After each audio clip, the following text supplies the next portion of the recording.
1420 WBSM with Brian the Cab Driver.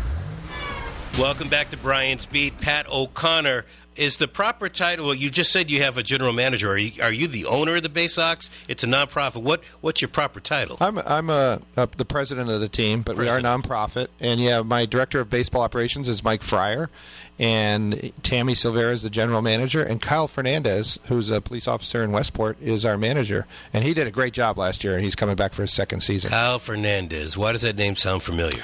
Well, he was in the Red Sox system. He was a Double-A pitcher, so he was a very well-known figure back a few years ago when he was pitching. Wow. Well, how do these players live? The players live with host families, and we have a tremendous set of generous host families that host these players every year. Now, we really need some more host families. We're short about 7 or 8 host families, so we really could use some help there. It's not a big requirement because they come with transportation, or if they don't, the other players help them out with cars getting around. Really, all a host family needs to provide is a bed and access to a washer and dryer for their uniforms, and a little bit of food in the refrigerator helps. But we feed the players after every game, and it's just 2 months. It's June and July, and maybe the first week of August. 508-996-0500. Quickly, host families are needed. Who do they talk to if they want to be a host family? They can call our main number, which is 855-BAYSOX1, or they can email us at info@nbbaysox.com. And you're still downtown on Pleasant Street? That's right. That's okay. right. And I can refer them to our host family coordinator, who is Bob Quirk. All right. Let's take some calls. You ready? All right. Hello. Thank you for your patience. Welcome to Brian's Beat. You're on with Pat O'Connor. Hey, Brian. Hey, Pat. Well, I just want to say that, I'm totally against it. I think alcohol's a scourge on society. It's addictive. I grew up in an alcoholic household. It's, you can have people leaving there buzzed out. It's just a bad idea, and it's pretty shameful that, in order to, increase their bank accounts or whatnot, they want to start peddling alcohol. That's my opinion. I have 2 young boys who love sports. I ain't taking them to no game to have some alcoholic behind me, having a few beers, getting rowdy. I like family things. So, good luck. Thank you for your comment.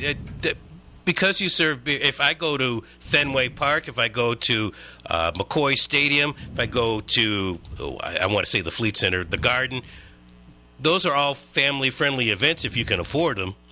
But they all have alcohol there. Yeah, and first of all, I want to say I respect the opinion of those folks that are opposed to having beer at the game. But I think we're going to do this in a much different way. We're going to put it, a small fenced-off area down the right field sideline where folks and just adults, no minors, can go in and have 1 or 2 beers. There's no way we're going to allow anyone to get intoxicated. We will be monitoring this very closely. So it's really designed for the folks that just want to have 1 or 2 beers. I'm glad you brought that up. How do you enforce it? Well, we'll enforce it per the requirements of the license. Whether it's 2, 3, 4. Adults there monitoring the ins and outs. We're definitely going to have bracelets. We're going to be shutting it down in the middle of the 7th inning. So we're going to follow all of the proper guidelines that we need to do. Let's continue. Hello. Welcome to Brian's Beat. You're on with Pat O'Connor. Hi. I thought I was going to be the first one. I guess I'm on the second one, but I'm going to kind of say more or less the same thing this other guy said. You can have a family atmosphere with a hot dog, soda, or spring water without having beer. You can still make money.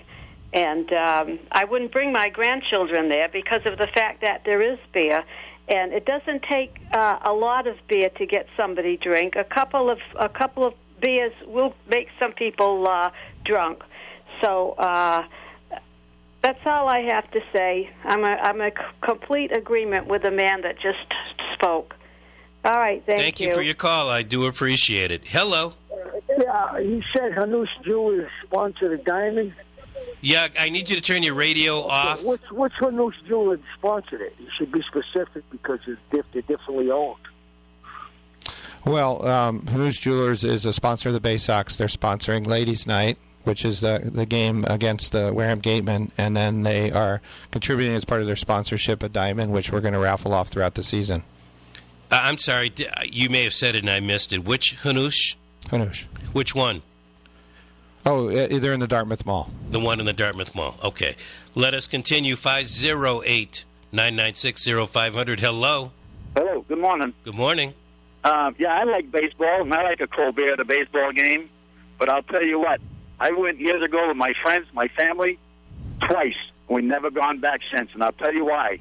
You can take that stereo system and dump it in the dumpster, and you'll increase attendance by, you wouldn't believe by how much. You can't have a conversation with anybody at the ballpark while our stereo is playing between innings. It drives you absolutely crazy. So, in other words, too much noise. Oh, that stereo system is louder than a jet engine. I'm telling you, if you ever been there, you'll know what I'm talking about. It's absolutely aggravating. So I'm going to turn it around just a little bit. Pat, is there some way to control the volume of the stereo system so people can hear each other have a conversation? Yes, there is. And I'm not sure which year you went to the game. We've improved it lately. Well, it wasn't. Well, we gave you another chance last year. It wasn't improved last year either. Okay, well, we can definitely work on that volume. And I'm telling you, it drives you absolutely mad. All right, thank you, caller. I do appreciate it. You're more than welcome. Thank you. So the season officially kicks off on June 11th. How many home games do you have? We have 22 home games, and they start June 4th, and the last game is on August 1st. So you're including that exhibition against the Wareham Gatemen. Yeah, well, we actually. Will that be a big draw for you? That should be a big draw. That should be. We haven't played the Gatemen, so this will be a lot of fun. And because we're opening it up with Ladies' Night, we're celebrating women in baseball. So we've invited some guests who have made a mark in baseball as female athletes. One has written a book. Another one has their gloves in the Hall of Fame, and we'll be doing a little talk on that before the game. We also have a lot of other promotions like Military Appreciation Night, Health and Wellness Night, and quite a number of promotions if you look at our schedule on the website. You know, when I was a kid and even a young adult, I used to wonder why the Cape League, there was no Bay Sox at that time, why the season was so short.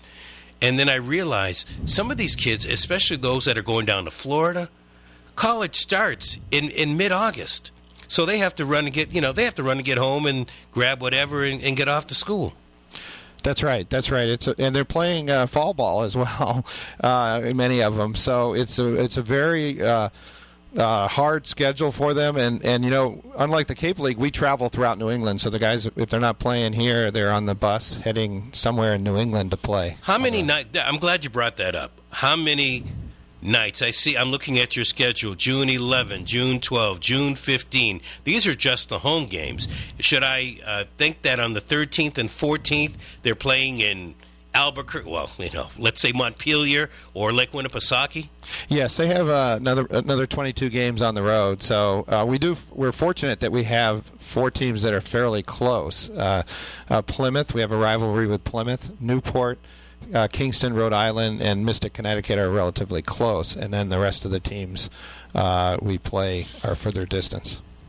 I don't want to try to compare you to the Cape League. They are certainly older and more established. But one thing about the Cape League, they pretty much play on Cape Cod. Wareham would be the exception to the rule, but, they play on Cape Cod. You're playing all over the place. We are playing all over the place, and, there are about 40 leagues around the country, and we're rated number 2 or number 3. We're kind of back and forth with the Northwoods League in the Midwest, but so if they're not coming to the Cape Cod League and they're the top talent around the country, then they're probably coming to a team in our league. 508-996-0500. Hello. Yeah, good morning, Brian. I just wanted to say to the gentleman, that's school property. You can't smoke cigarettes on school property. And to now talk about selling alcohol goes way beyond the boundaries. I was totally shocked that Mayor Mitchell last night was so passionate about that. And I know that you're going to get opposition for it because as I was leaving last night and talking to some of the parents, they're talking about going to the Attorney General's office downtown New Bedford to lodge lodge a protest about selling alcohol on school property. How do we do that and you can't smoke cigarettes on school property? I'm going to let Pat answer that. I think what we saw at the meeting last night is an example of how you can get around that. Pat? Yeah, we do not plan to sell alcohol on school property. That is not our intention. Paul Walsh Stadium is school property. This is what happened at that meeting last night. What the school committee voted to approve was to take a section of what Paul Walsh is as school property and cede it over to the city. So that part of the property will not be school property during the home games of the Bay Sox. Since it's not going to be school property, they are now going for the permit to sell the beer. Our code, Brian, that's a matter of semantics. Walsh Field, prior to Walsh Field, it was Sergeant Field. It has always been school property. I don't care what Mayor Mitchell talks about he's going to deed over. The school department owns that property. Have a good morning. Thank you very much. I appreciate the call. Let's do one more real quick. Go ahead, please. I wish you good luck with what you're trying to do. And, you know, all the calls you received so far have been negative. That's one of the problems with the city of New Bedford. It's always negative. You have to look at the positive. You guys are trying to make some extra money. If you make some extra money, that's also going to ensure the viability of your project, and you'll be here for many more years to come. I wish you good luck. Thank you very much, caller. I appreciate it. Pat, real quick, 20 seconds. Well, listen, I think we're in for our best season yet. I think we're going to draw large crowds. I think we're going to be able to do much more in the community, which is really where my passion is. And, I invite everybody to come out to the game. And on the beer question, gosh, we're going to try this and do this as If you get the okay, give me a call, bring you back, and bring some tickets so we can give them out over the air. Thank Fair you, enough? Brian. All right, Pat O'Connor joining us. Next hour, the Smorgasbord. Brian's Beat.